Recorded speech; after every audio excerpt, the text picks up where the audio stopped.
Imagine you're in Strasbourg in the summer of 1518. This isn't postcard Europe. This is a city that smells like bread and sweat and river air, where the market is loud because survival is loud. Bargains, arguments, prayers, coughs, everyone negotiating with life like it's a landlord. And you're walking on stone that has seen, frankly, too much. And then you notice her. At first, it's subtle, an impatient shift of weight, a foot tapping, a body refusing stillness. And then it transforms into a rhythm. Not celebration, not a performance, no trope and no music. Definitely no festival calendar telling you this is a day for dance. Just movement. Restless, awkward, and compulsive. The people pause. They stare. A few of them chuckle, maybe even some nervous laughter, the kind that tries to bully reality back into normal. Someone whispers a prayer like it's a reflex. Someone else mutters a word that you don't want to hear. Curse. Because in 1518, you don't have a list of neat diagnoses for my body will not stop. You have stories, you have saints, you have punishment, and you have sin. And the most terrifying option of all, you have contagion. And here's what the modern headlines get wrong when they call this the world's largest rave. This wasn't joy.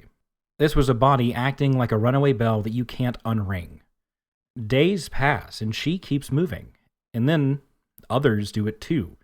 Like something invisible had been poured into the streets, and the city was drinking it up with its feet. And by now, the council hears about it. The priests hear about it. The physicians hear about it. And the city is forced to answer a question that sounds like a joke until it kills people. How does a city decide the cure for uncontrollable dancing is more dancing? Welcome to Naked History. Today we're going to rip the fig leaf off of the past and admit it looked a little bit more weird up close. Today's episode is going to be about the dancing plague of 1518, when joy turned fatal. Let's get into it, shall we?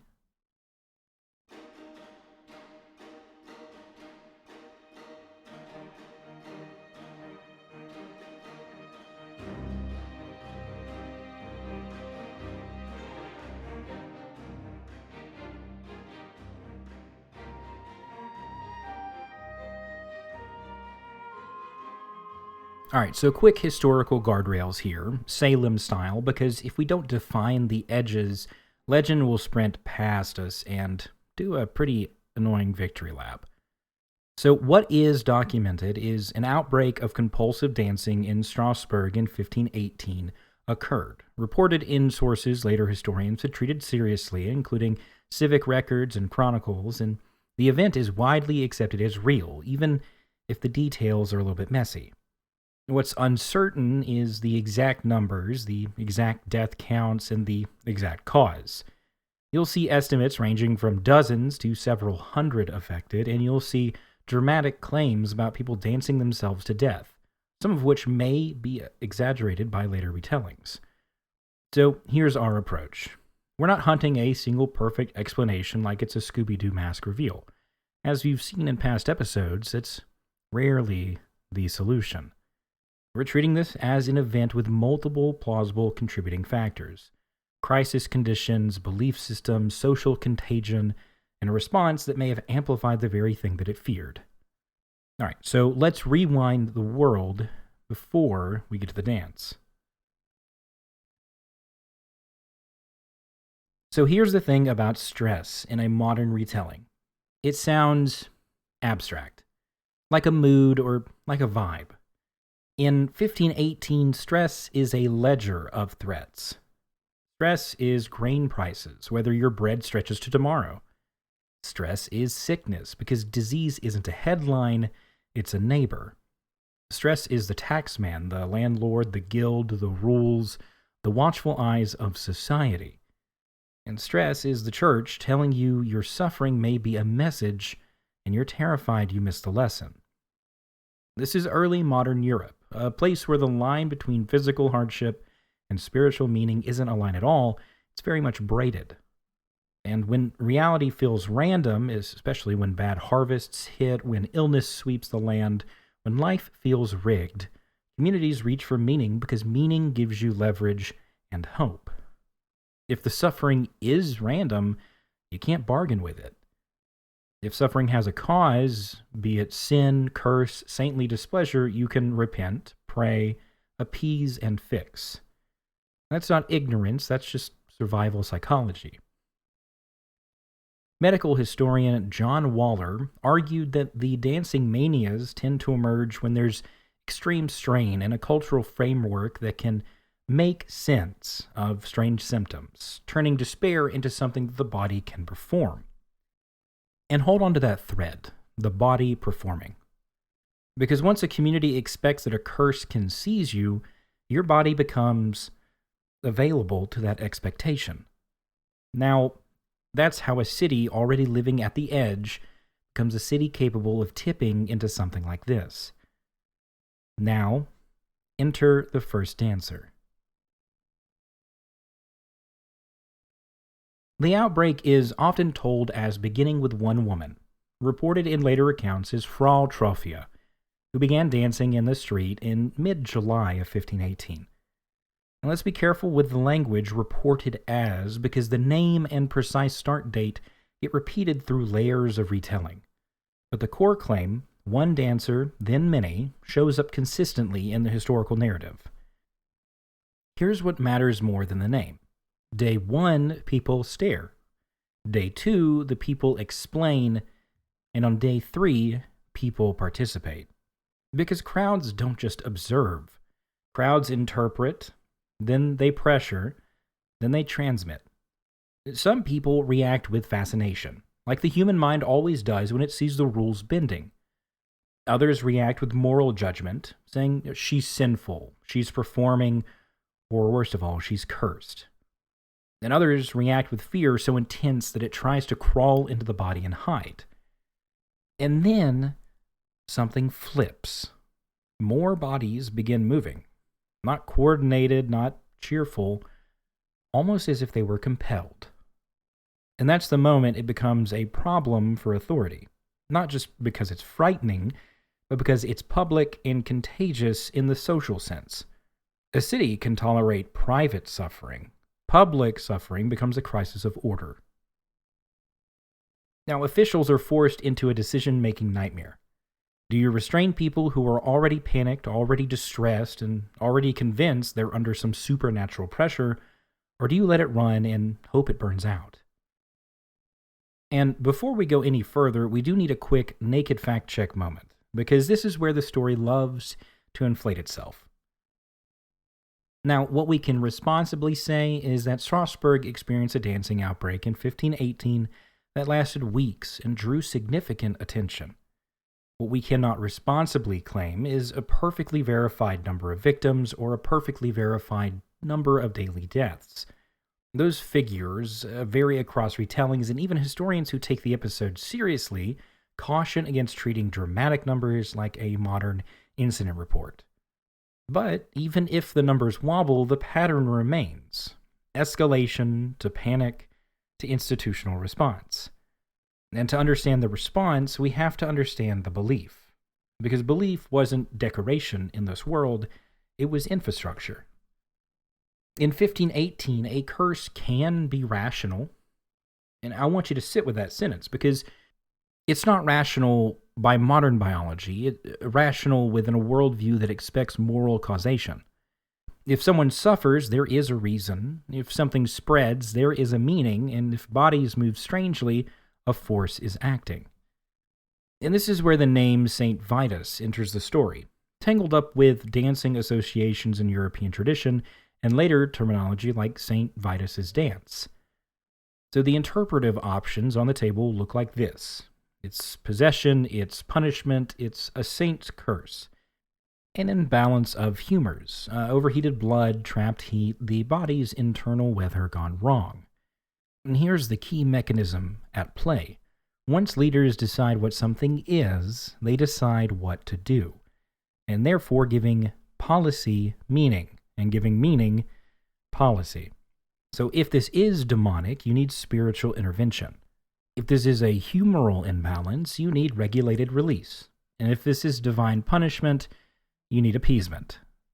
Because once you decide the body is expressing an excess, whether it be heat, sin, spiritual release, then let it run its course starts to sound a lot more like compassion. Which leads us to the most infamous pivot in the story. The response actually made it worse. Now, this is the part of the story that feels like satire until you remembered it happened to real people. And accounts widely repeat that authorities, operating under the belief that the afflicted needed to dance it off, actually encouraged the dancing, creating spaces, bringing in musicians, treating it like a condition that required controlled expression. And I want to be precise here because the details are reconstructed through historical interpretation, and not every single element is perfectly documented like a video recording. But the broad point is consistent across the major summaries. The response included amplification rather than suppression because the leaders believed suppression might worsen the affliction. Now, why would that logic exist? Well, because humoral medicine and release frameworks treat the body like a pressure system. If the system is trapped, it bursts. If movement is forced, let its arc complete until the pressure drains. In the abstract, it sounds humane. In practice, it turns the city into a feedback loop. The music doesn't calm compulsion, it gives it more structure. Stages don't contain an outbreak, they legitimize it. And spectacle doesn't soothe panic, but it does spread it. And so the bodies, already strained, go past their breaking point, leading to heat, dehydration, injury, and ultimately exhaustion. Feet swell, shoes fill with blood, and the people collapse. Some may die from complications, stroke, heart failure, the body simply quitting after days of forced exertion, though the exact mortality scale is debated. This is where the phrase "when joy turned fatal" becomes a trap. Because the horror is that it wasn't joy, then tragedy. It was tragedy wearing the mask of celebration. And eventually the narrative shifts. Accounts often describe removing sufferers from the city and seeking saintly intervention, involving pilgrimage, ritual, and the attempt to break the cycle by changing environment and meaning. Now we come to the Salem part of our episode, the explanation wars. Because everyone wants a single cause, a clean villain, the one answer that you can tweet. But history doesn't usually hand you one flashlight that illuminates everything. It hands you several, each one showing a different corner of the room. So let's walk through the big camps of theory, and I'll introduce you to the scholars as we need them. First up is ergotism, or bad bread theory. Ergot is a fungus that can infest rye and produce compounds that cause convulsions and hallucinations. It's been invoked for all kinds of historical weirdness because it feels so satisfyingly physical. Contaminated grain in, chaos out. But medical historian John Waller pushes back hard, stating that ergo poisoning doesn't neatly fit people dancing for days, and it doesn't explain why groups would respond in such a uniform, culturally specific way. The second is mass psychogenic illness, what people lazily call mass hysteria. This is the most widely accepted modern framework in many summaries. Under extreme stress, groups can develop very real symptoms that spread socially without an infectious pathogen. The body becomes a stage where the pressure performs itself. Now, here's the important correction. Calling it hysteria can sound dismissive, as if it is fake. But psychogenic illness isn't fake. It's a mind-body system reacting under conditions it cannot metabolize in ordinary ways. Third up is the cultural script theory. The idea that when distress manifests, it tends to manifest in forms that the culture already recognizes as meaningful. This dovetails Waller's argument, saying that these outbreaks take form based on local fears and expectations. In a culture where a saint's curse can seize your legs become a canvas. And lastly is the mixed cause model. And this is where I land because it's the most historically honest. Crisis conditions prime the population, belief frameworks give symptoms a shape, social reinforcement spreads the behavior, and institutional response amplifies it. You don't need one cause, you just need a collision of many. And if you want a reminder that even contemporaries could interpret these things in layered ways, note that Paracelsus wrote about the Strasbourg dancing outbreak in the decades after, which shows the episode lived on as a phenomenon demanding explanation even in its own era. No single sun here, just the flashlights in every corner of the room. And now, the last act is, what does this reveal about us?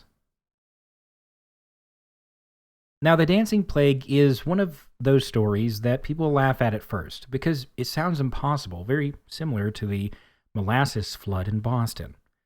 But that laughter is distance, and distance is a fig leaf. Up close, this event reads like a case study in how humans process unbearable pressure. Bodies speaking when words can't. A community forced to translate pain into meaning. Institutions choosing control over understanding, not because they were monsters, but because they needed the city to function, and they didn't have the tools to see what they were feeding. And the big misread in our title, this wasn't a celebration, it was compulsion. Not joy turning fatal, but distress turning visual. And the terrifying part is how recognizable the pattern is. When stress is high, people look to authority. When authority chooses a narrative, the narrative becomes reality. And when reality becomes performance, the performance spreads. Which is why this isn't just a weird medieval episode, it's a mirror. So what happened in Strasbourg? The city, under pressure, met a belief system that could explain bodily chaos. Authorities responded with the best logic that they had, and accidentally created a machine that magnified suffering. And the result is an event that still chills us 500 years later because it's a question that we hate answering. What happens when the body becomes a message and the world answers with spectacle? And because I want this episode to land in the present, not just the past, what is a modern behavior that we treat as weird or cringe or irrational that might actually be a distress wearing a socially acceptable costume? Something that we mock or might be a pressure valve. And if you've got a story, if you've ever realized, oh, that wasn't a quirk, that was stress finding shape, I want to hear it. Send it in, because history isn't just what happened, it's what we do when it happens again, wearing different clothes. And if you like this episode, share it with the friend who loves mass psychology, the friend who keeps a medieval curiosity shelf in their brain, or the friend who's about to say, wait, this was real? And always, follow Naked History wherever you listen. Apple, Spotify, that weird podcast page that no one knows about. I see you there, podcast page. And leave a rating. It is the lifeblood to the way that the show finds its fans, and finds people a lot like you. And if you leave a review, throw in your favorite dad joke. I always love them. I tell them to people at work. And you guys are secretly my stash of good jokes. So anyway, as always, I have been Dyllan Gasaway, and this has been Naked History. Always remember to stay curious, stay dancing, and stay naked. Historically speaking, of course. And maybe don't do 2 of 3 of those at the same time, especially in public. Anyway, have a good one, and we'll see you in the next one. Bye-bye.